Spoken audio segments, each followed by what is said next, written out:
welcome to Yes You Can Paint. Today we're here at Clunes, an old Victorian gold mining town north of Ballarat. Now later on in the show I'm going to be panning for gold and see if I can actually capture a nugget, and we'll be crossing to Rod in the studio and seeing what he's painting. Well, g'day folks, welcome to another episode of Yes You Can Paint. Rod Moore here with you again, and as you've just seen, Sue and I have been out in the gold fields panning for some gold, and let me tell you, there is definitely still gold out there, and we'll show you some more around the gold fields a bit later on. The scene that we're going to paint today is from our trip out there, and what we came across was an old eucalypt factory where they used to melt down all the eucalypts from the trees and turn it into eucalypt oil and so on. And there's still some remnants of that old factory out in the bush today. And we're going to do a little painting of that scene set in the bush. And we might even put in Sue and her friend doing a bit of gold prospecting as well. So let's get started. Let's have a look, firstly, have a look at our palette here. Okay, so our palette today is going to be ultramarine blue, alizarin crimson. I've got cadmium orange instead of our cadmium red this time. Cadmium yellow, yellow ochre, our burnt sienna, and of course our titanium white. We had the good fortune to get a bit of a tour around, and we'll show you some more of that shortly. But there's definitely still gold out there for those of you who fancy your chances as a prospector. Okay. Just this chimney, obviously we want to try and get this line as accurate as we can. Things there. Okay. So that runs out to there, and then this roof line is going to run from there to there.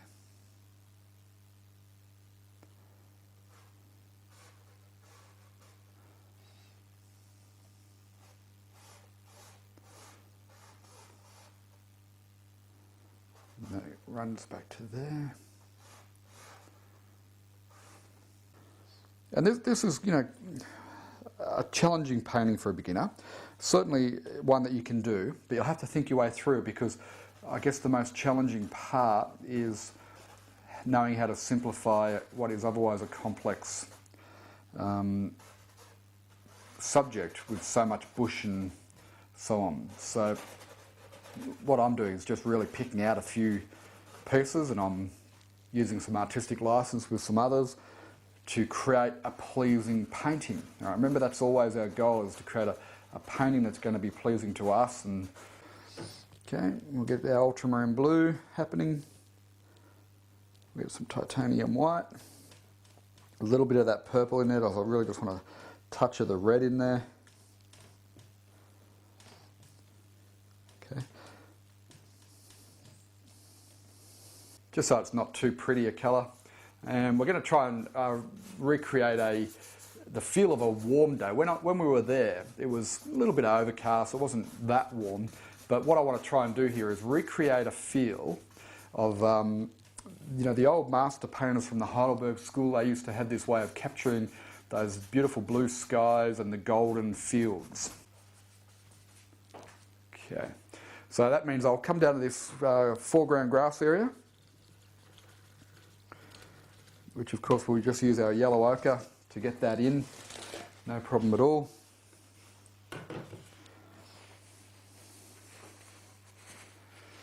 Okay, get a nice big helping of yellow ochre. We'll take some of this titanium white, mix that up.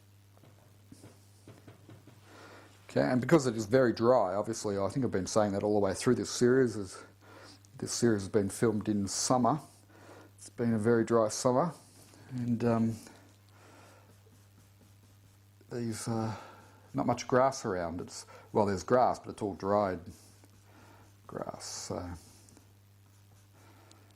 we're going to see that through there. I'm not going to see it through there. I've lost a little bit of my shadow colour there, but I can re-establish that, no problem. Up to these trunks here.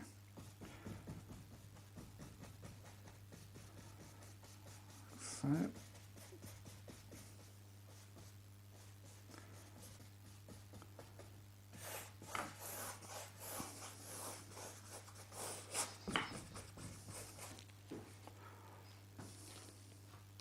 Okay, so let's get in for some thicker colour now. Get a touch of red in there, warming up the foreground.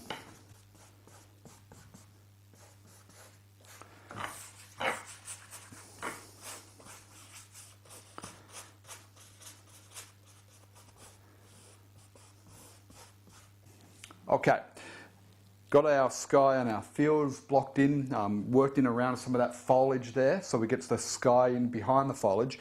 Now I want to get this distant row of trees in there. Now I'm not going to do a lot of work in there, I'm just going to really suggest that the distant trees are there. And for that, what I really want is a bluey, grey, sort of eucalypty green, if that makes sense.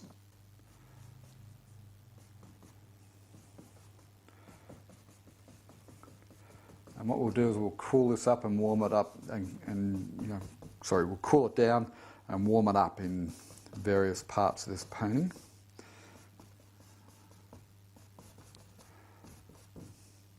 I'll just get to work on blocking it in. Go a bit bluer in parts.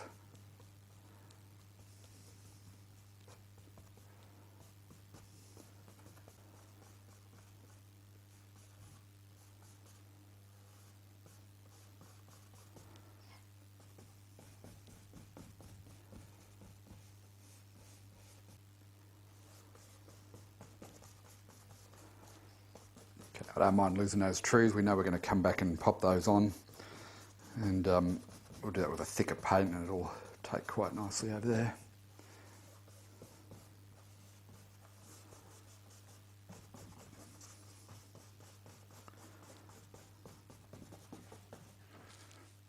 Okay, that gives us that sort of distant sort of background trees. I'll just work in a little bit of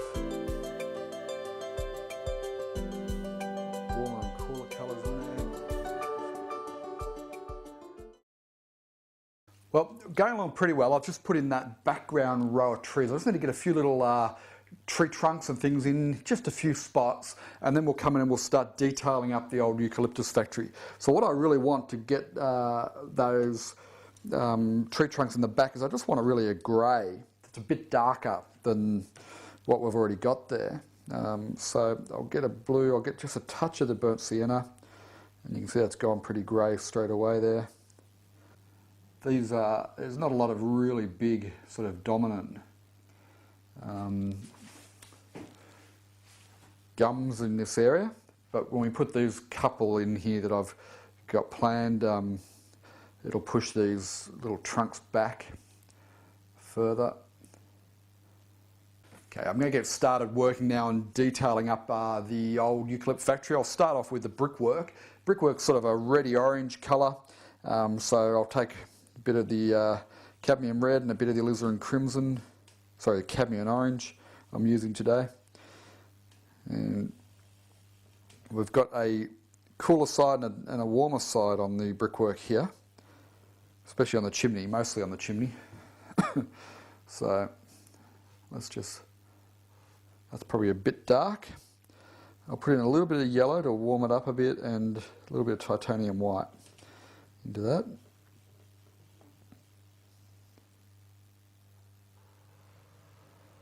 That's a bit of a better colour, I think.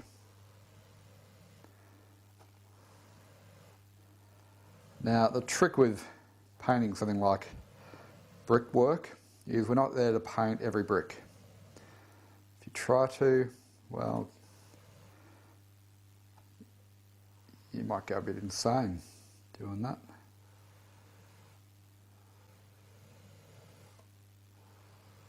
Or I might. It's up to you, I guess.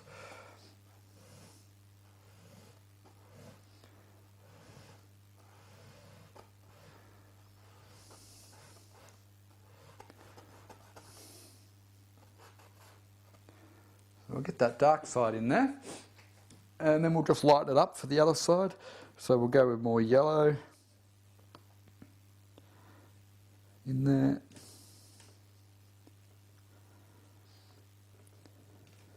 And more titanium white.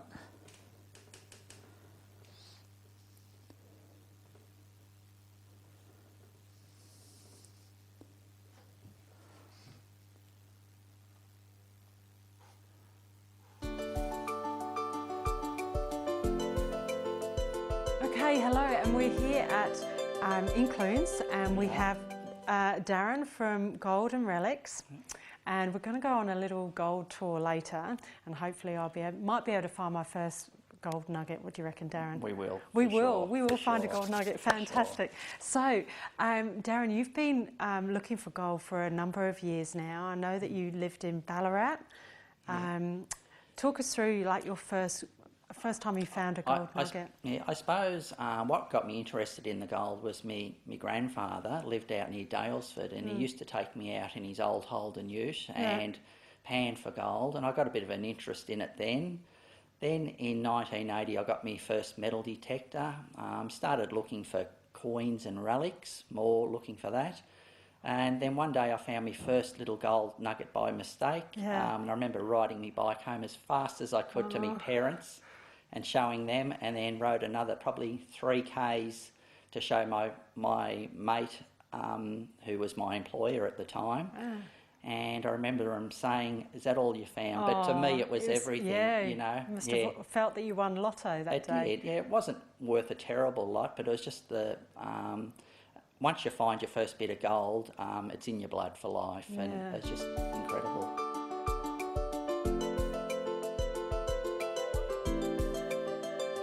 Yeah, well, this is what we're looking for. Wow. And that's a really nice piece. It is a lovely piece. It's a 28 ounce piece. Yeah.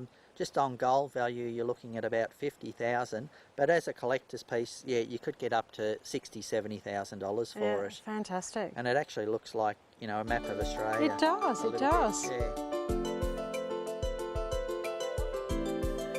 Well, I'm very excited. This is my first time in gold detecting, gold prospecting. So talk me through it, Darren. Okay, so what you need to do is you switch the machine on. Yep. It's on. When the machine starts up, you just pump it to the ground like that, and it's automatic. Yep. Now when you're detecting, you've got to be going along like that. Keep that coil as close to the ground as you can. Okay. Yeah. And when you hit something metallic, you'll hear a really loud signal come through. Okay. Yeah. Oh, you're doing well. So I've got the knack. You've got the knack. I've just got to find the nugget. Yeah. These new Minelab detectors, they'll pick up something the size of a pinhead of gold, you know. Yeah.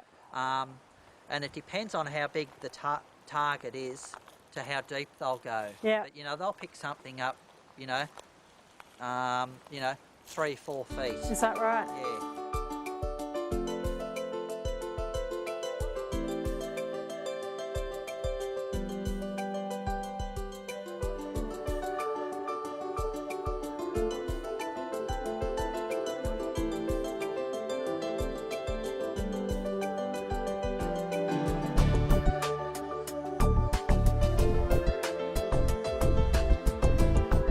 Well, as you can see, I've put in some work here on the old eucalypt factory here.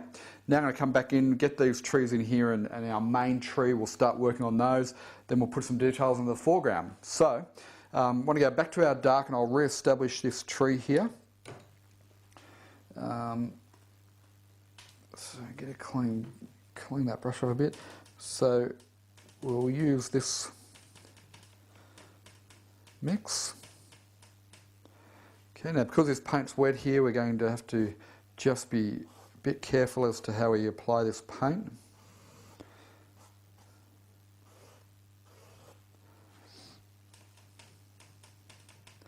So you want the paint thicker so that it goes over the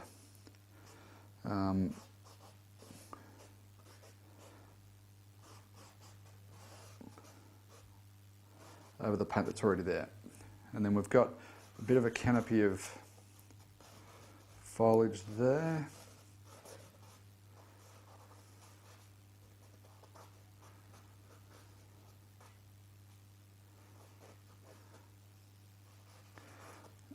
Another one there.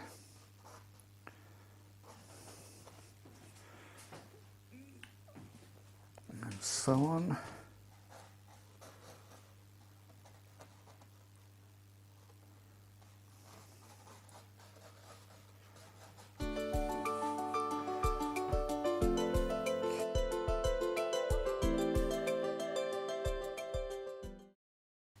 that pushes them right back, which is good. Now they look like they're behind the eucalypt factory, which is good.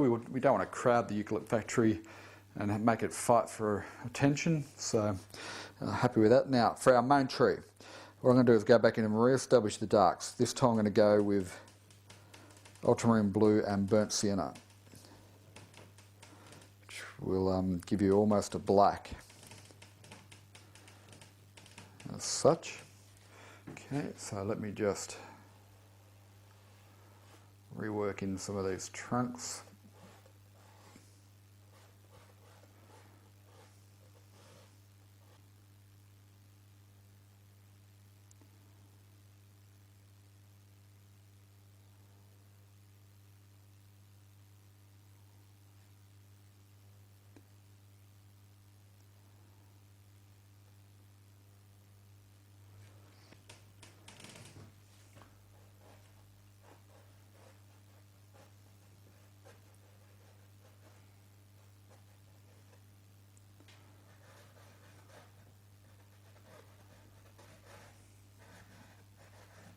So we're getting close to the end here, and as you can see, I've just done some more work on our tree here. Now I want this tree to really start to light up a bit, so I'm going to add in some sunlight highlights along the edges of the trunk.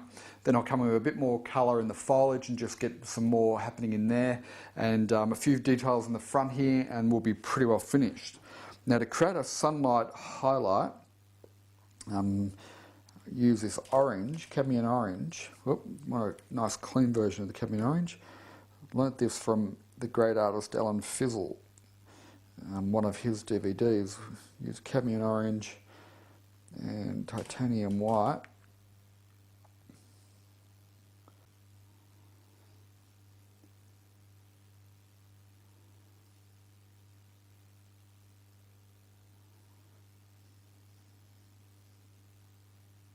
Well, the next job for me to do is to really put some foliage highlights onto this tree. Where on the light side, obviously, is where we want them. So we're going to go into some yellow ochre there, some ultramarine blue. I'll get some cadmium yellow as well.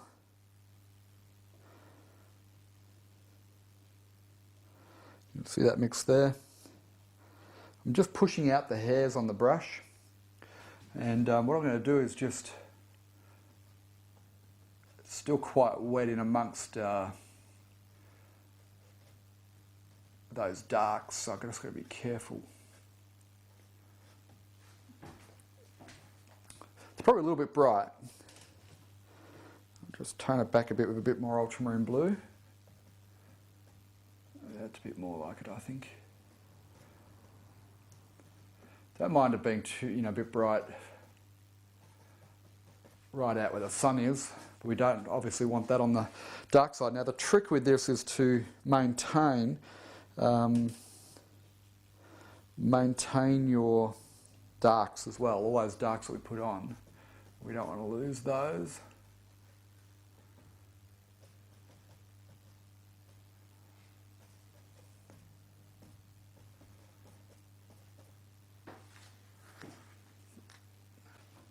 Well, I'm pretty happy with the way the trees come up. I can add a few little touches in there. Take my little script brush here, and just getting a nice dark, we can just run in a few little carefully orchestrated branches and things like so, just to get a bit more detail work in there. Got to be careful of not overdoing it, of course, and maybe have one branch hanging down like so. It's always a temptation to overdo these things, but just a little bit of work, a few twigs sticking out in the air there. Let's just do like one of those a bit more. Okay. Maybe one sticking out through there, which tends to happen where branches have broken off or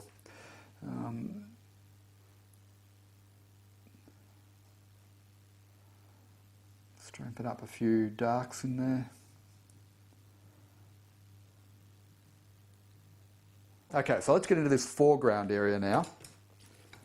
And I think my foreground is just a little bit too bright in through here. I'm going to get in a couple of little dark accents in a few spots here. It's just some dry grass and thistle sort of, where some thistles and things might have grown. Some warmer and darker colours into that foreground there. Now, because of the nature of this easel, I'm going to have to just pick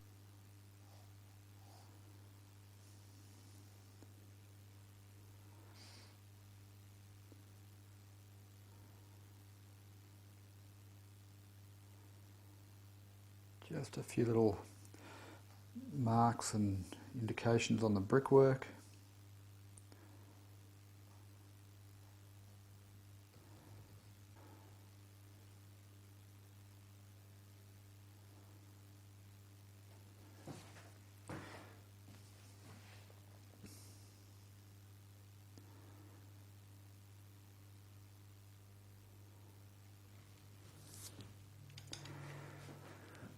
Well, folks, I think we're pretty well finished this one. Beautiful little eucalypt factory out in the bush out near Clunes.